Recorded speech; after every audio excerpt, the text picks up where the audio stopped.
Pues vamos entonces ahora a empezar el versículo 19 al 20. Todo primogénito es mío, y todo primogénito macho de los bueyes y de ovejas mío es.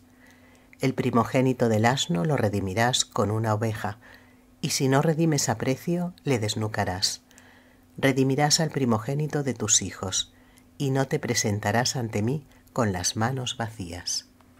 La cuestión de los primogénitos. ¿Acordáis a partir de qué momento Dios pedía a los israelitas que le ofrecieran los primogénitos? Esto lo habíamos estudiado ayer. Sí. O sea, a partir del momento en que los israelitas salen de Egipto. Salen de Egipto después de la muerte de los primogénitos de los egipcios. Vale. Entonces, en recuerdo de ese acontecimiento, de esa salida de Egipto, los israelitas deben ofrecer a Dios todo primogénito, tanto de los hombres como de los animales. Entonces, como que ellos distinguían entre animales puros y animales impuros, ¿acordáis, no? Por lo tanto, un animal impuro no se podía comer porque se contaminaba, pero tampoco, por lo tanto, se podía ofrecer a Dios. Entonces, por eso nos dice que el primogénito de la oveja se ha de ofrecer a Dios. Pero el primogénito del caso que se trate de un asno, el asno es un animal impuro. ¿Por qué? Ellos lo distinguían así, animales puros y animales impuros, por la forma de las pezuñas. Era una cuestión de cultura y de lo que ellos entendían. Al menos yo no sé otras razones. Seguramente también desde el punto de vista de la, digamos, de la alimentación, pues unos eran más sanos y otros serían menos. Vale, entonces, cuando se trata de un animal impuro, el primogénito de un animal impuro, en este caso el asno, pues no se puede ofrecer a Dios, porque a Dios no se le puede ofrecer nada impuro. Entonces, ¿qué tiene que hacer? Pues o lo rescata ofreciendo un animal puro, por ejemplo, una oveja, o si no quiere inmolar una oveja, ese animal no se puede ofrecer, el asno no se puede utilizar para el uso profano, porque es un primogénito, es un consagrado. Luego, entonces, ¿qué hay que hacer? Hay que matarlo, pero sin derramamiento de sangre, porque si hay derramamiento de sangre, da la imagen de una oblación que se hace a Dios. Por consiguiente, se ha de desnucar. Es decir, fijémonos que Dios nos habla en nuestra cultura, en lo que somos capaces de entender. Entonces, para ellos, en su cultura, derramar sangre era ofrecer un animal, era ofrecerlo a Dios. Por lo tanto, no se puede matar con derramamiento de sangre. Pero quizás la persona, aquel propietario de este asno que ha nacido, no le venía bien ofrecer una oveja.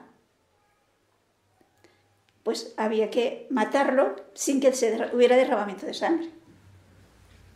Y por lo tanto se había de desnucar. Lo mismo, si os acordáis, ocurría cuando se trataba del primogénito humano. Como que ya estaba la tribu de Leví para el culto de Dios, no hacían falta primogénitos para dedicarse a Dios. Luego había que rescatarlo. ¿Cómo? Pues ofreciendo en su lugar un animal.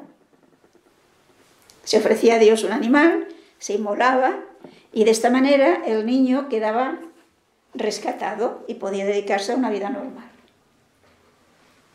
En el caso del asno, si se ofrecía una oveja, entonces el animal podía seguir viviendo y utilizarse. Porque en lugar del asno se ofrecía la oveja. Como en lugar del niño se ofrece un animal. Hay que rescatarlo.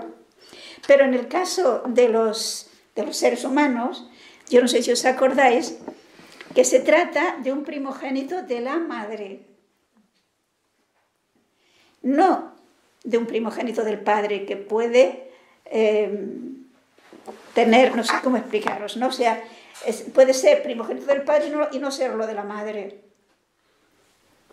Imaginaos una señora que tiene hijos, que es viuda y se casa.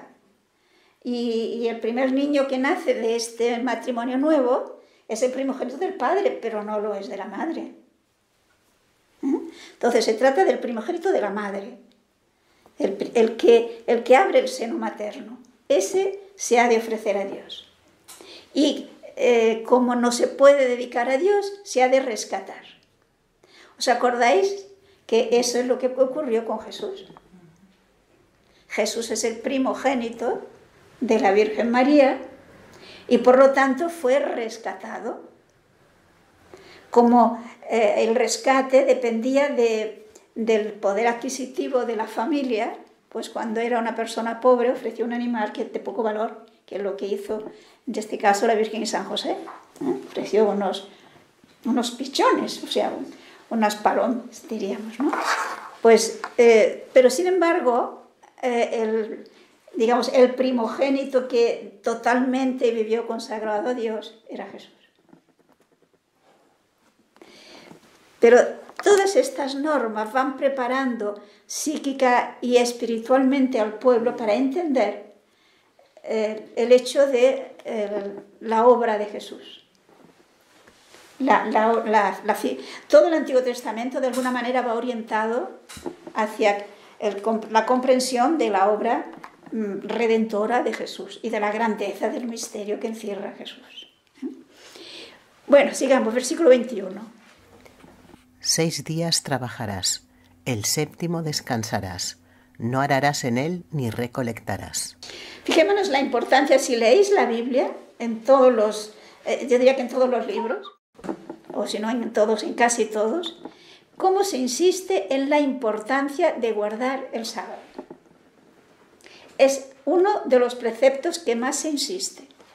Y que por esto, si os acordáis, en el Nuevo Testamento los fariseos llegaron a exagerar qué es lo que había que hacer para guardar el sábado, hasta decir cuántos pasos se podían dar, etcétera, ¿no?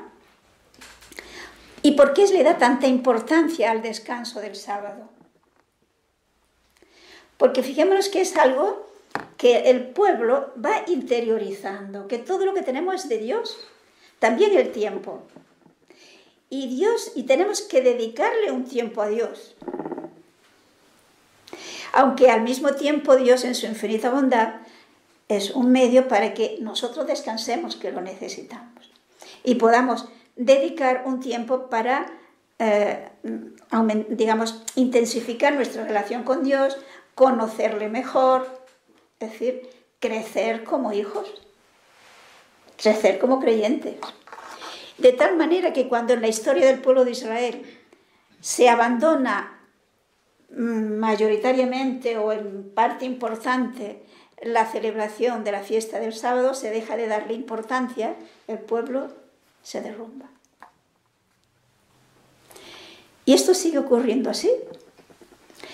A partir de la resurrección de Jesucristo, ya los apóstoles cambiaron el descanso del sábado por el descanso del domingo. Domingo significa Día del Señor. ¿Por qué? Porque Jesús resucita el domingo. Y por consiguiente, esta realidad de la importancia que se le da en la Biblia al descanso del sábado nos tiene que ayudar a nosotros a entender la importancia que tiene el descanso del domingo. El dedicar a Dios el domingo. No es lo mismo dedicarle el domingo que dedicarle el viernes o el lunes, no. Es el día del Señor.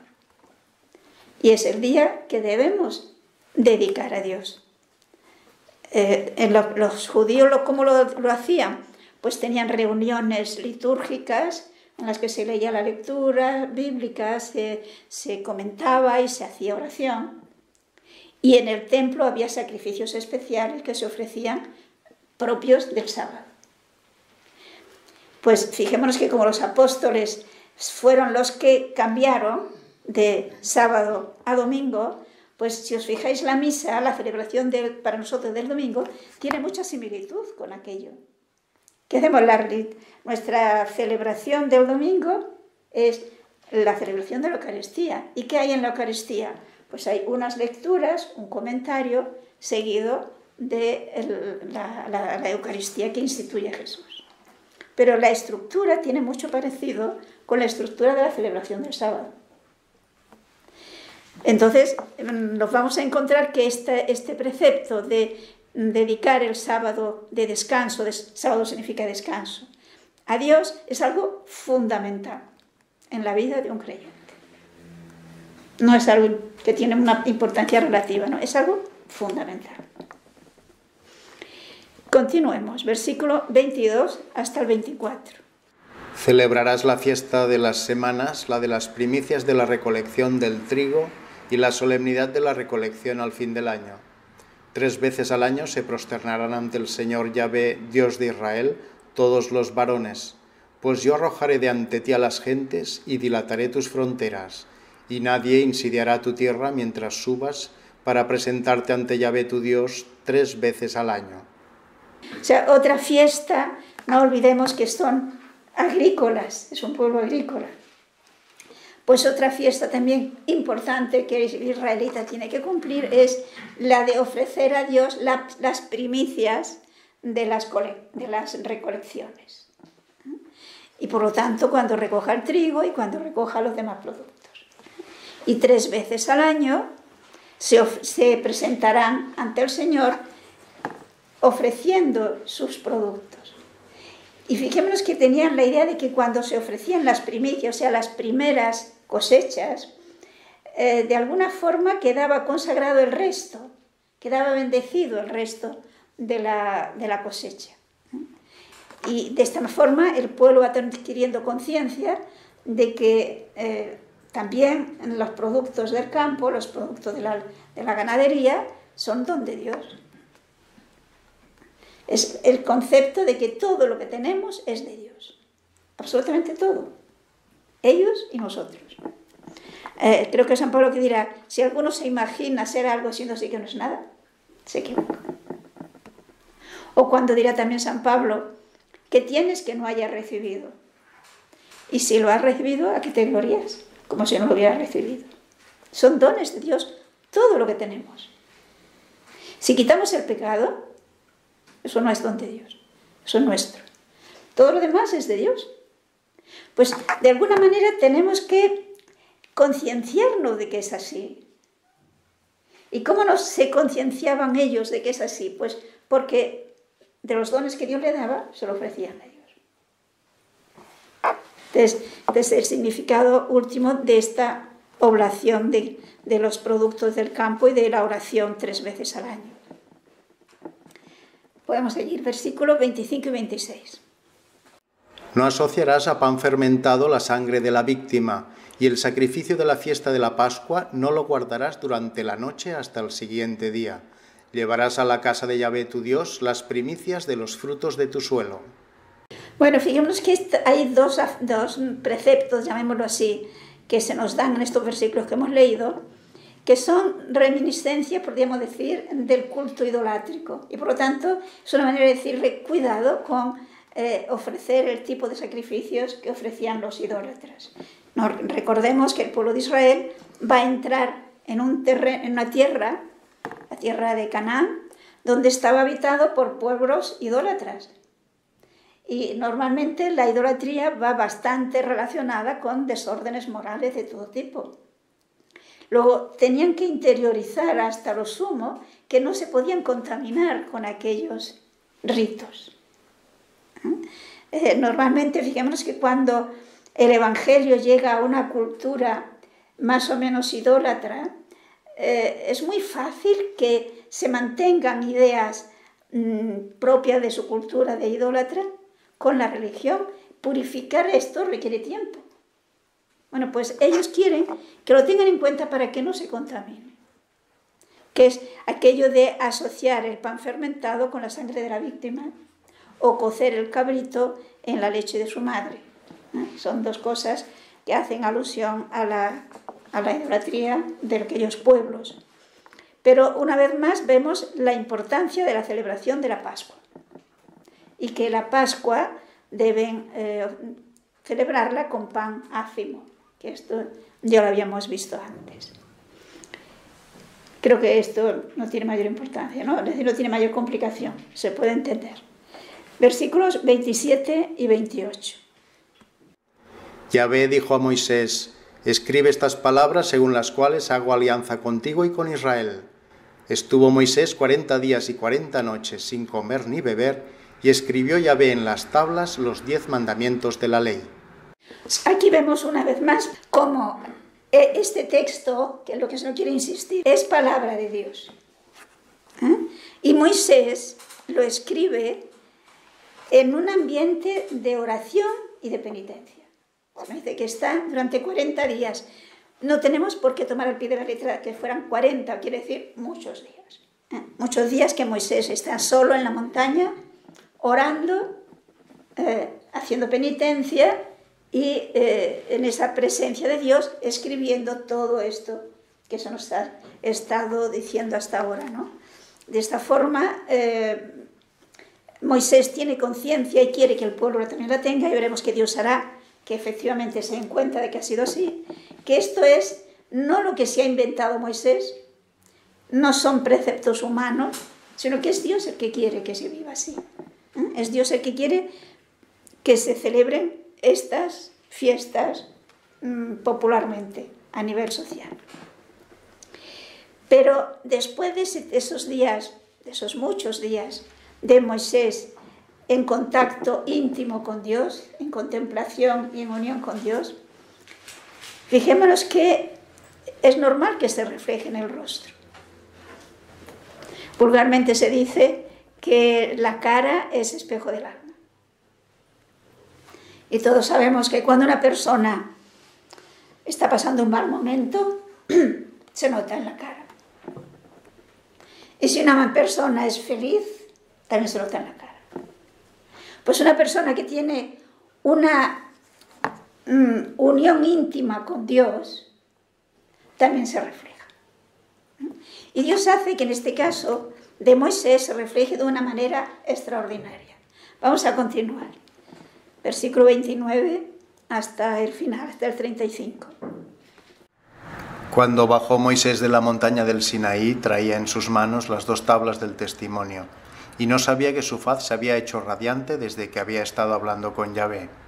Aarón y todos los hijos de Israel, al ver cómo resplandecía la faz de Moisés, tuvieron miedo de acercarse a él.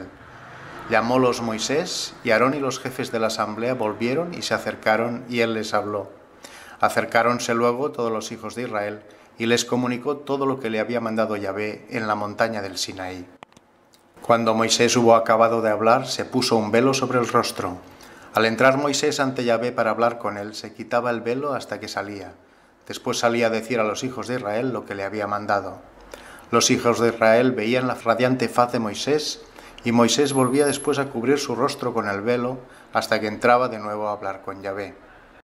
Cómo Dios, mediante este detalle de hacer que su rostro brille de un modo extraordinario, lo que quiere es que el pueblo sea consciente que efectivamente lo que Moisés les dice es palabra de Dios, es decir, que Moisés ha estado en contacto con Dios, realmente.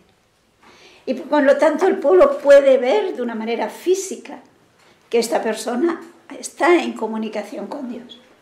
Claro, él no lo sabe. Y es interesante ver cómo sienten un cierto miedo, llamemos miedo más que miedo, respeto, a contemplar a Moisés. Les impacta. Y no se atreven a acercarse. Es decir, observamos aquí una vez más cómo la presencia de Dios, por decirlo de alguna manera, nos hace comprender nuestra miseria. ¿Os acordáis la experiencia de San Pedro después de aquella pesca milagrosa cuando estaban? ¿Cuál fue la reacción de Pedro? Señor, apártate de mí que soy un pecador. O sea, es una experiencia de una cercanía de Dios que es como mirarse al espejo y ver mi situación. Pues más o menos es lo que ocurre. Ante ese resplandor, ellos ven lo lejos que está. Y entonces Moisés, para que no sientan ese miedo, ya pongamos miedo entre comillas, se cubre con un velo cuando está, digamos, entre ellos. Pero en cambio, cuando va a la tienda, no olvidemos que todavía no se había hecho la tienda solemne que se hará después pero sí tenían una tienda que podríamos decir algo así como la casa de Dios en medio de la casa de ellos, ¿no? Todos iban en tiendas. Pues cuando entraba en la tienda, se quitaba el velo, hablaba con Dios y luego cuando volvía, se lo volvía a poner para que no tuviera reparo de la gente acercarse. Hay un comentario de San Pablo haciendo alusión a este hecho. Quizá vale la pena que lo veamos. En la segunda carta a los Corintios, capítulo 3, versículos 12 al 18. Teniendo pues tal esperanza, procedemos con plena libertad, y no como Moisés, que ponía un velo sobre su rostro, para que los hijos de Israel no pusiesen los ojos en una gloria destinada a perecer.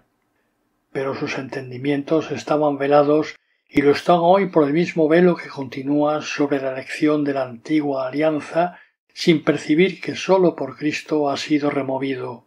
Hasta el día de hoy, siempre que leen a Moisés, el velo persiste tendido sobre sus corazones. Mas cuando se vuelvan al Señor, será corrido el velo. El Señor es Espíritu, y donde está el Espíritu del Señor está la libertad. Todos nosotros, a cara descubierta, contemplamos la gloria del Señor como en un espejo y nos transformamos en la misma imagen de gloria en gloria a medida que obra en nosotros el Espíritu del Señor. Es suficiente, ¿no? O sea, fíjate que San Pablo compara entre el intermediario, digámoslo así, el profeta de Dios del Antiguo Testamento, Moisés, y los profetas, digamos, del Nuevo Testamento, San Pablo, por ejemplo. Y mientras que Moisés, dice el apóstol, que al fin y al cabo era intermediario de una alianza que era transitoria, y sin embargo Dios hace que de una manera especial brille y se manifieste esa realidad de Dios a través de esa luz del rostro. Los apóstoles del Nuevo Testamento no necesitan cubrir su rostro. Entonces, aquí ve simbolizado la actitud del pueblo de Israel, que todavía, dice él, cuando leen a Moisés, tiene el velo. Es decir, no entienden, no lo ven. Mientras que en el Nuevo Testamento no existe velo. Se nos comunica abiertamente. ¿Por qué? Porque es el Dios de la libertad. Es el mensaje de la libertad. Pero evidentemente porque hemos recibido el don de Dios de la fe, que nos permite que podamos leer la Escritura sin velo. Y por eso se dice que cuando los judíos reconozcan a Jesús, se conviertan, ese velo se caerá. Y por lo tanto se darán cuenta que en el Antiguo Testamento está abiertamente, clarísimamente y ampliamente manifiesta la figura de Jesús. Pero hasta ahora, cuando leen la Escritura, dice, tienen el velo. Y no lo entienden. Quizás nosotros tendríamos que pedir a Dios que les quite el velo. Porque según San Pablo, el día que se convierte a Israel será como un paso de muerte a vida. Eso lo tenemos en la carta a los romanos. Pero en fin, ahora no vamos a hablar de esto. Pero si nos fijamos de estos capítulos que hemos leído del Éxodo, se ve un hecho muy importante que yo creo que sería bueno que lo veamos en síntesis. Se nos ha dicho primero en el capítulo 32, se nos ha relatado ese pecado del pueblo de Israel después de haber hecho una alianza, que la hicieron aceptando libremente lo que Dios les proponía. Y el pueblo, yo diría conscientemente, ha dicho sí, estamos dispuestos, queremos hacer la alianza. Por lo tanto, se hizo una alianza, se firmó, pero a continuación el pueblo rompe esa alianza, peca, y fijémonos que ese pecado, se nos ha hecho ver en estos capítulos, se trató de una auténtica tragedia para el pueblo de Israel. Es una ruptura con Dios, y por lo tanto es una ruptura con la alianza, quedan, digámoslo así, desprotegidos de esta protección especial que Dios había prometido mediante la alianza.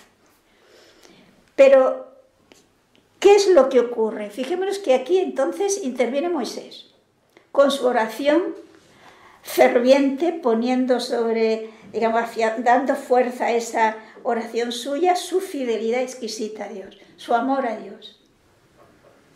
Y de esta manera, esa oración intensa y continua de Moisés por su pueblo, y de Moisés también pues porque la buena fama de Dios no quede ensombrecida, consigue, o sea, que Dios cambie de actitud y que por lo tanto alcanza a Moisés gracias especiales para que el pueblo se convierta, para que el pueblo reconozca su pecado y cambie. Por lo tanto, en el momento que el pueblo reconoce su pecado, recordemos que hace penitencia, se quita las galas, ahora ya está a merced de que Dios perdone y que Dios pueda renovar de nuevo la alianza. Pero depende de Dios. No sé si lo vemos claro. O sea, el pueblo no habría podido nunca conseguir la renovación de la alianza por sus buenas obras, por su buen comportamiento. Nunca.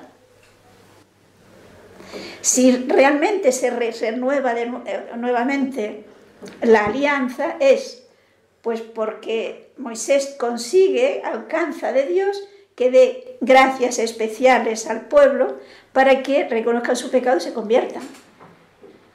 Y entonces Dios, que nunca falla, que es el que permanece fiel, perdona y acoge. Hay un texto del Nuevo Testamento que a mí me impresiona mucho cada vez que lo lea. Fijémonos en la segunda carta a Timoteo, el capítulo 2, versículo 13. Todo ese contexto de los versículos anteriores son muy interesantes, pero me interesa sobre todo este versículo 13. Si le fuéramos infieles, Él permanecerá fiel, que no puede negarse a sí mismo. Se fijan en la fuerza que tiene ese texto. Si nosotros somos infieles a Cristo, Él nunca será infiel, porque Él es el fiel. Y porque Dios, Él nunca será infiel, yo sé que si le pido perdón me va a perdonar. Porque su amor nunca va a menguar a causa de mis pecados. Él sigue amándome, aunque sea un desastre de persona. Y porque Él sigue amándome, en el momento que yo reconozco mi pecado y pido perdón, Él, que es fiel, me perdona. Y destruye mi pecado y podemos seguir con una gran intimidad igualmente. Por lo tanto, fijemos que todo depende de esa fidelidad de Dios, que nunca va a fallar, y depende de nuestra fidelidad a Dios, de nuestra conversión cada vez que nos alejamos. Por lo tanto, la conversión a Dios, digámoslo así, que nunca se hace de golpe, es algo que dura toda la vida. Y cuanto más nos vamos acercando a Dios, más intensa y más profunda sea nuestra conversión, más íntima podrá ser nuestra comunicación con Dios. Porque Él es inmutable. Soy yo quien me hago capaz o no me hago capaz de esa comunión con Dios. Bueno, y vamos a pasar al capítulo 35. En este capítulo 35, para que poder celebrar todas estas fiestas, necesitan, diríamoslo así, un local, unas estructuras donde celebrarlo.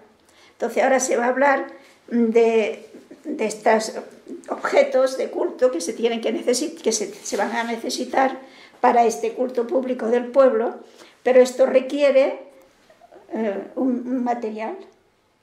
Están en el desierto, por lo tanto requiere que las personas ofrezcan los bienes que se necesitan. Y esto es lo que trata este capítulo 35. Pero sin embargo, fijémonos cómo comienzan los versículos 1 al 3. Convocó Moisés la asamblea de todo Israel y les dijo: He aquí lo que Yahvé ha mandado hacer. 6 días trabajaréis, pero el 7º día será para vosotros santo, día de descanso, consagrado a Yahvé. El que en ese día haga un trabajo cualquiera, será castigado con la muerte. El sábado no encenderéis la lumbre en ninguna de vuestras moradas. Antes de empezar a hablarse de todo esto que tiene que construir, se vuelve a insistir en la importancia del sábado.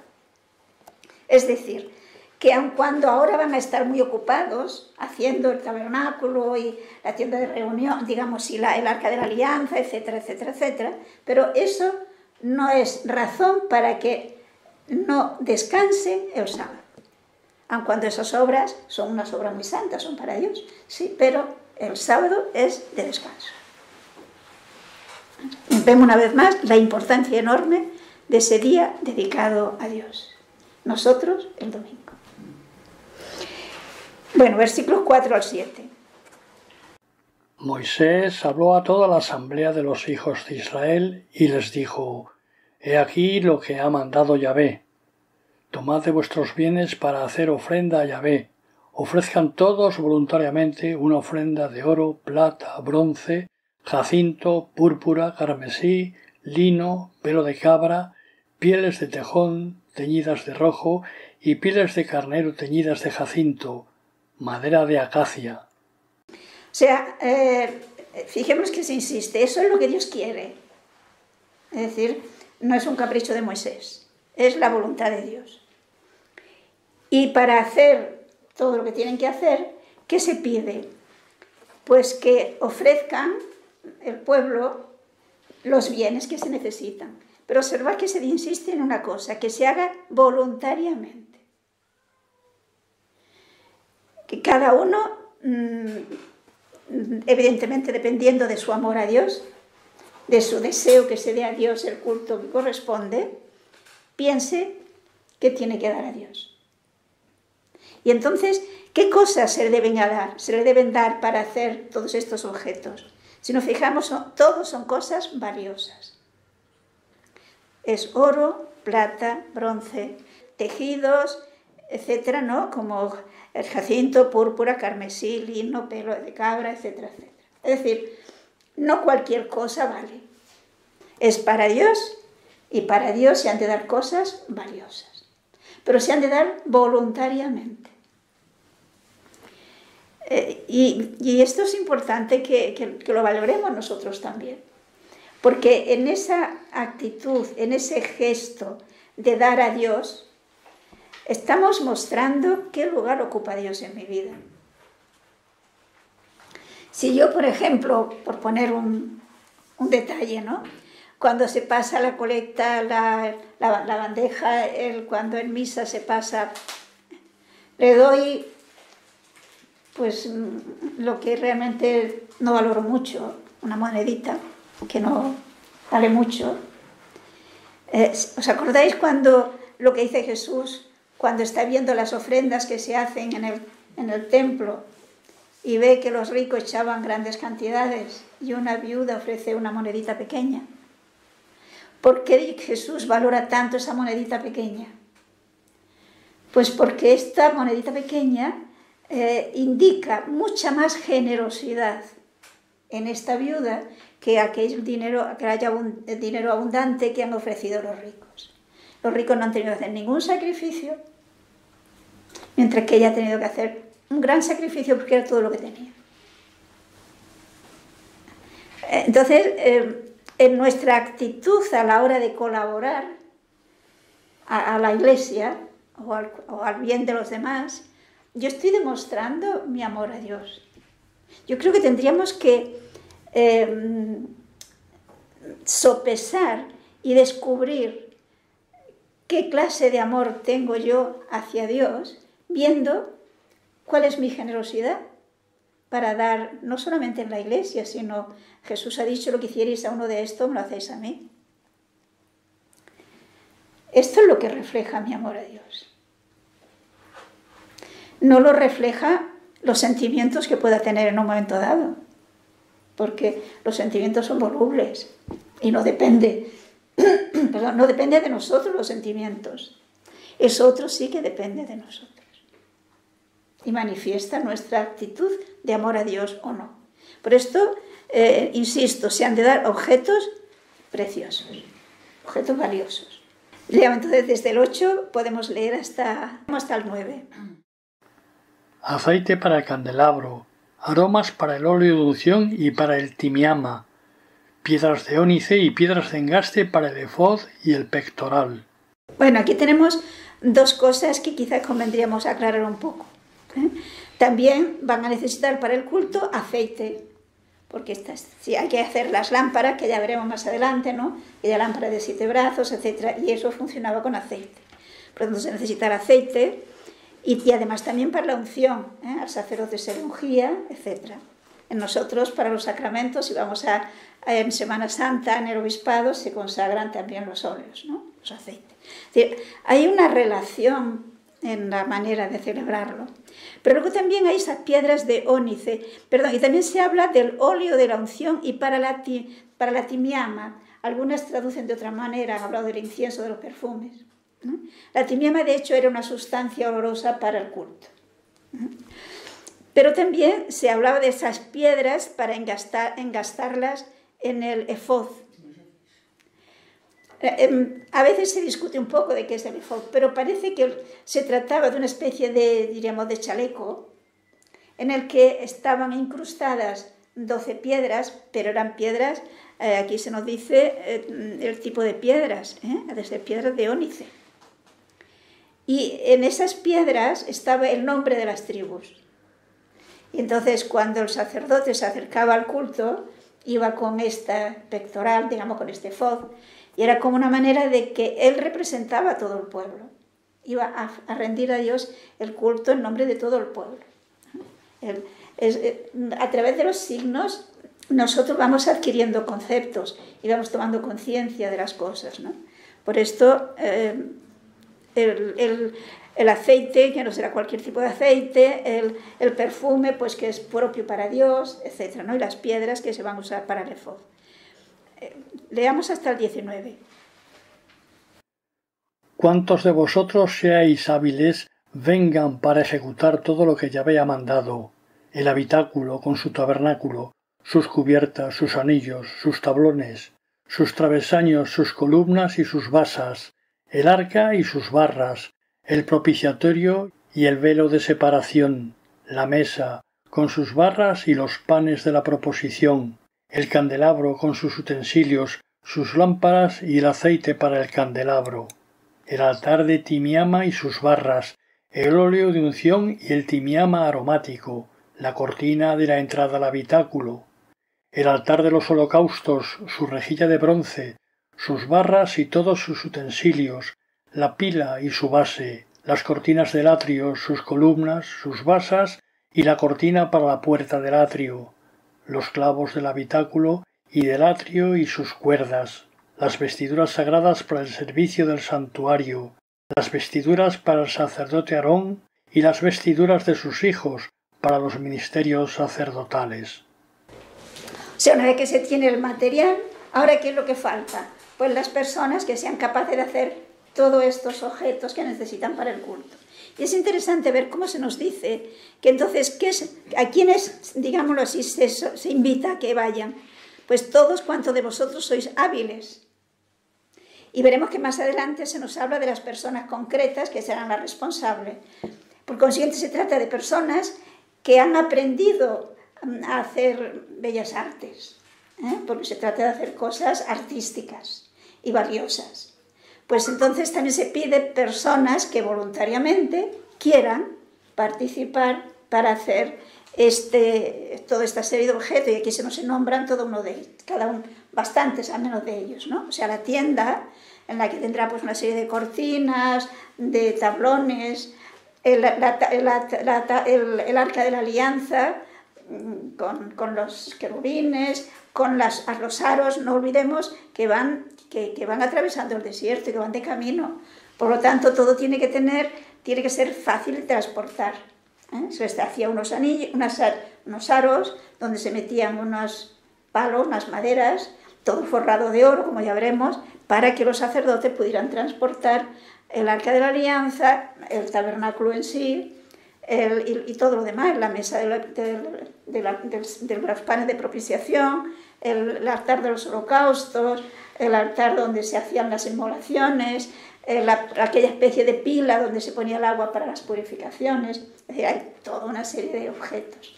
Entonces, para esto se necesitan personas hábiles que puedan hacerlas. Entonces, después que tienen el material, se convoca a esas personas para que vengan a hacerlo. Es decir, fijémonos que es interesante ver cómo, de alguna manera, es todo el pueblo el que se va a comprometer a hacer estos objetos. Cada uno según sus posibilidades. El que puede más, va a dar más. Unos darán material para hacerlo, otros darán su trabajo, y en esto, como veremos más adelante, habrá tanto hombres como mujeres. Es todo un pueblo que trabaja para que el culto de Dios sea digno. Y esto es muy importante, yo creo, para que nosotros lo entendamos, seamos conscientes de que todos los bautizados somos responsables y cada uno tenemos que aportar lo que podamos. Unos aportarán medios económicos, pero otros pues, aportarán su trabajo, su tiempo. Es decir, es algo que es de todo, no es cosa del cura, no es cosa del sacerdote, es cosa de toda la iglesia. O si es una parroquia, es cosa de toda la parroquia. Tenemos que sentirnos responsables. Y no podemos pensar, esta parroquia funciona mal, claro, con el sacerdote que tenemos, no, con los fieles que hay en esa parroquia. Somos todos responsables de que el culto de Dios sea digno y que el pueblo de Dios avance. Bueno, pues seguiremos avanzando, si Dios quiere, el próximo día.